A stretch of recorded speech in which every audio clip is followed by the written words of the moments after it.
খুব সহজেই বানিয়ে নিলাম ডালের তরকা। পেঁয়াজের ফোড়ন দিয়েছি, কাঁচা লঙ্কা দিয়েছি, পাঁচ ফোড়ন দিয়েছি আর তেজপাতা দিয়েছি। দিয়ে আগে আমি ডালটা সিদ্ধ করে রেখেছিলাম, সেই সিদ্ধ ডালটা এবার মশলা দিয়ে আমি ফোড়ন দিয়ে তৈরি করে নেব ডালের তরকা। হলুদ দিচ্ছি,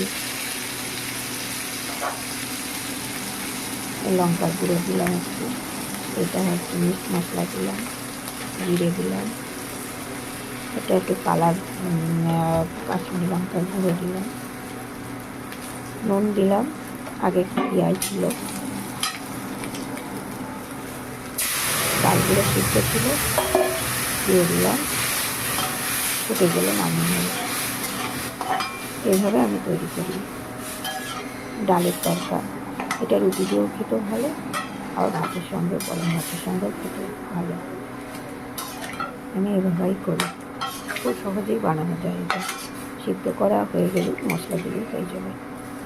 বেশি ঝোল রাখার দরকার নেই, অল্প অল্প ঝোল রাখলেই হবে। Thank you.